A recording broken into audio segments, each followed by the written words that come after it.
Good morning. ये मेरी MSc final year organic chemistry की क्लास है। मास स्पेक्ट्रोमीटर में हम पढ़ रहे हैं isotopic signals.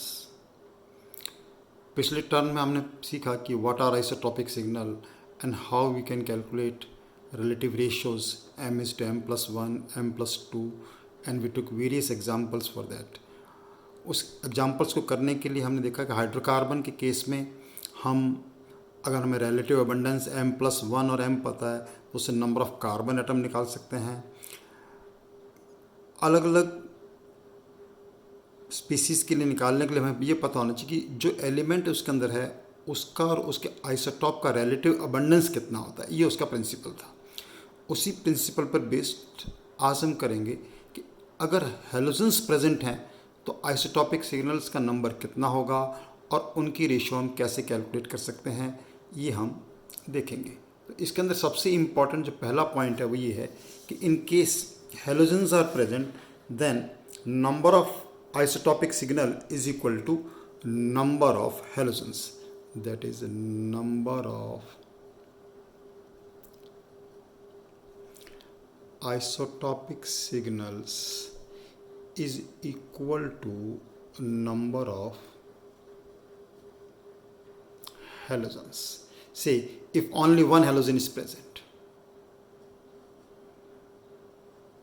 only one halogen is present, then that ratio will be, we will get m molecular ion peak and another will be m+2. And if two halogens are present, we will get two isotopic signal, molecular ion, then two isotopic signal will be m+2 and m+4. Similarly, if three halogens are present, we will get m+2, m+4 and m+6. What are these? They are the isotopic signals and this is the molecular ion peak. Okay. अब how we will calculate the ratio in this case? Say only one chlorine is present. पहला example लेते हैं. If only one chlorine is present. Now what we will do if only one chlorine is present? See. Now chlorine, you know the chlorine is, it is very simple, chlorine. Now chlorine is 35 and another chlorine isotope is 37. और जब हम average calculate करते हैं इससे इनकी relative abundance से तो इसका मॉलिकुलर मास कितना, एटॉमिक मास कितना आया तो 35.5 आता है। तो क्लोरीन 35 का जो रिलेटिव अबंडेंस है, रिलेटिव अबंडेंस ये कितना होता है 75% और क्लोरीन 37 कितना होता है 25%। From this we can calculate, वो आपको मालूम है कि मॉलिकुलर एटॉमिक वेट कैसे निकालते हैं, that is 35 into 0.75 plus 37 into 0.25 and this comes out to be 35.5 on solving. खैर this is different thing. We want to see in this case because only one chlorine is present तो हमारे पास एक isotopic signal आएगा और m/m+2 ratio क्या होगा।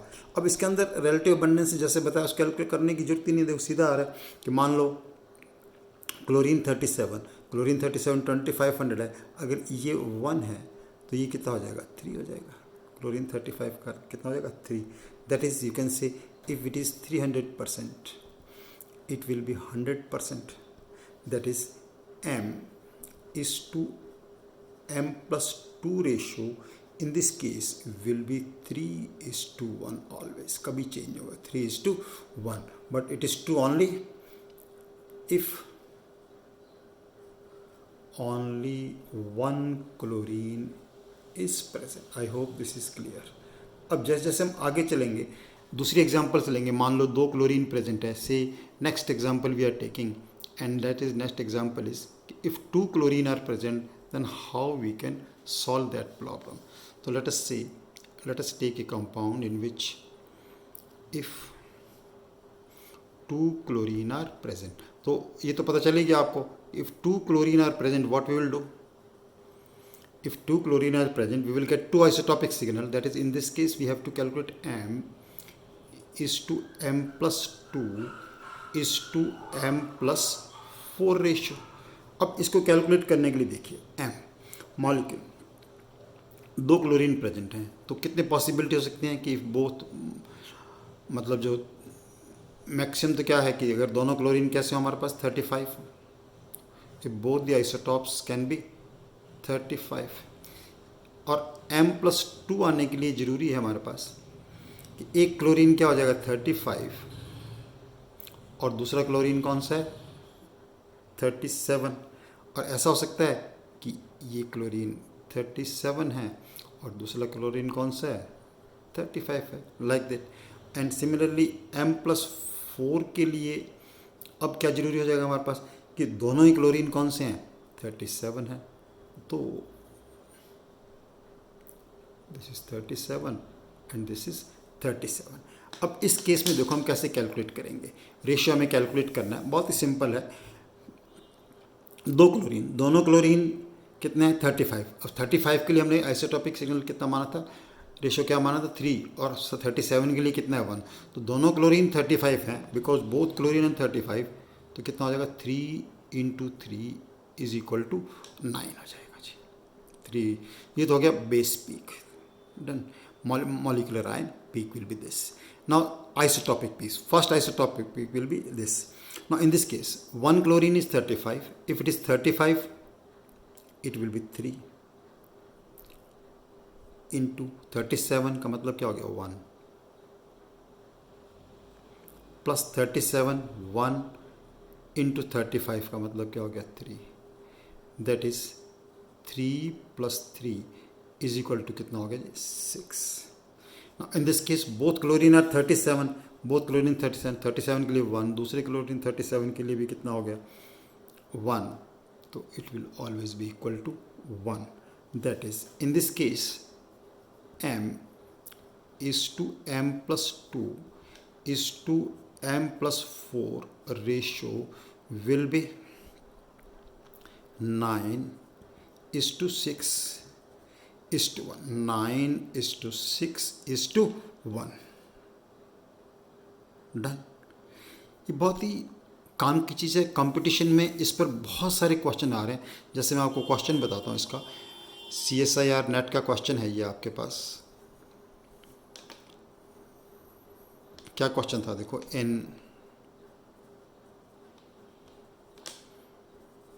और answer आपको बिल्कुल तुरंत आ जाएगा। Mass spectrum of 1,2 dichloroethane, mass spectrum of 1,2 dichloroethane,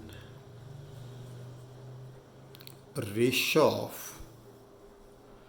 peaks at m/z value 98, 100 and 102 will be. तो options, different options given are like this: 3:1:1, 1:1:2, 9:6:1, and fourth option is 1:2:1। अब जैसे आपने क्वेश्चन पढ़ा कि 1,2 डाइक्लोरोइथेन 98, 100 एंड 102, तो 98 कौन सा हो गया हमारे पास m, 100 का मतलब क्या हो गया m+2 और 102 का मतलब क्या हो गया m+4। इससे मतलब m कुछ भी हो सकता है डिपेंडिंग अपॉन, मान लो पैराडाइक्लोरोबेंजीन देते तो m चेंज हो जाता है, उसके अकॉर्डिंग m+2 m+4 की वैल्यू चेंज होती है। अब आपको पता है 2 क्लोरीन हो m और m+2 m+4 वैल्यू, इसको भी रटने की जरूरत नहीं, इमीडिएट आप कैलकुलेट कर सकते हो। मैंने बताया, ये देखा आपने, तो आंसर कितना आ गया हमारे पास 9:6:1, 9:6:1। ओके, तो इस प्रकार के क्वेश्चन अब हम देखते हैं। देखो उसमें थोड़ा और कॉम्प्लिकेशन हो जाएगा कि 3 क्लोरीन्स आर प्रेजेंट, तो 3 क्लोरीन्स आर, नेक्स्ट एग्जाम्पल लेते हैं, let me change the page. If 3 chlorines are present, okay, let us take the next example in continuation to this. Third example, say if 3 chlorine atoms are present, तो what was our fundamental, पहला चीज़ हमने क्या सीखी कि अगर 3 chlorine atom present हैं then we will get 3 isotopic signals. That is, now we are interested in M is to M plus 2 is to M plus 4 is to M plus 6. जैसे हमने 2 क्लोरीन एटम के लिए calculate किया, बिल्कुल वैसा का वैसा हम किसके लिए कैलकुलेट कर सकते हैं, 3 क्लोरीन एटम के लिए, और फिर इनको अलग अलग क्वेश्चंस में हम क्या कर सकते हैं, यूज़ कर सकते हैं। मैं कैलकुलेट करके बताता हूँ आपको कि 3 क्लोरीन एटम्स में कैसे यूज़ करना है। तो एक बार आप ध्यान से देखें इसकी, मान लो हमारे पास 3 क्लोरीन एटम है, तो तीनों both all the 3 can be, मान लो M के लिए हमें क्या चाहिए, all the 3 chlorine atoms are 35, next is also 35 and next third one is also 35. ये एक पॉसिबिलिटी होगी जमा, this is our first possibility, this is this. Next case, now if we want कि M प्लस 2 आए, तो M plus 2 का मतलब क्या हो गया हमारे पास, अगर मान लो एक क्लोरीन हमारे पास 37 आता है, एक क्लोरीन कौन सा आता है 37, तो नेक्स्ट क्लोरीन कौन सा होगा इस केस के अंदर 35, और दूसरा भी क्लोरीन कौन सा होगा 35, तभी हमारे पास M प्लस 2 आएगा। अब मान लो ये क्लोरीन कौन सा है 35 है एक, तो दूसरा क्लोरीन कौन सा हो सकता है 37, लेकिन फिर ये तीसरा कौन सा होगा अगेन 35। ऐसा हो सकता है कि ये क्लोरीन कौन सा है हमारे पास 35, और then this chlorine will also be 35 and then this will be 37। I hope this is very much clear. बहुत ही सिंपल बात लिखी है हमने कि ये M प्लस 2 कैसे हमारे पास आ सकता है, M प्लस 2। ओके, इनकी रेशियो हम कैलकुलेट कर लेंगे जैसे हमने M प्लस 2 क्लोरीन एटम में की थी। से अब M प्लस 4 है, M प्लस 4 का मतलब क्या हो गया कि 3 में से 2 हमें क्या चाहिए, क्लोरीन 37 चाहिए। से दिस इज क्लोरीन 37, तो नेक्स्ट क्लोरीन कौन सा चाहिएगा हमें, chlorine 35, and next chlorine will be chlorine 37. Similarly, say this is chlorine 37 and this is also chlorine 37, then third chlorine will be 35. If this is 35, then this has to be 37 and this too has to be 37. Okay, इस case में क्या आ जाएगा हमारे पास, molecular mass कितना बढ़ गया, 2 chlorine 37 लेने से 4 का इंक्रीज हो गया। से M प्लस 6, M प्लस 6 की तो एक ही पॉसिबिलिटी हो सकती है कि all the 3 chlorines are 37, all the 3 chlorines are 37। ऐसा पता 2 इंक्रीज हो गया, देखो प्लस 6, इसमें देखो 2 और 2 4, 2 और 2 4, 4 इंक्रीज हुआ तीनों केसेस में। लाइक दैट हम देख सकते हैं इसके अंदर कितना होगा। अब देखो जैसे कि हमने पहले बताया था क्लोरीन 35 में तीनों क्लोरीन अगर 35 हैं तो एक क्लोरीन 35 के लिए रेशियो कितना होता है 3 टाइम्स होता है, तो दूसरे के लिए 3 और तीसरे के लिए भी क्या होगा 3, 3 into 3 into 3 is equal to 27। Molecular ion peak का ये होगा कितना होगा 27। ओके, M प्लस 2 ले लिया हमने। अब M प्लस 2 ले लिया, देखो ये कितना है, इसके लिए कितनी वैल्यू है हमारे पास 1, 3 इंटू 3, तो इसके लिए वैल्यू कितनी आएगी 1 इंटू 3 इंटू 3। एक केस ये है मान लो, और दूसरा केस ये ले लिया हमने, ये वाला केस, इसके लिए कितना 3:1:3, 3 इंटू 1:3 प्लस ये अगर पॉसिबिलिटी होती है तो क्या होता है 3 इंटू 3 इंटू 1, 3 इंटू 3 इंटू 1, ये कितना हो गया 9 प्लस 9 प्लस 9 अगेन कितना आ गया जी 27।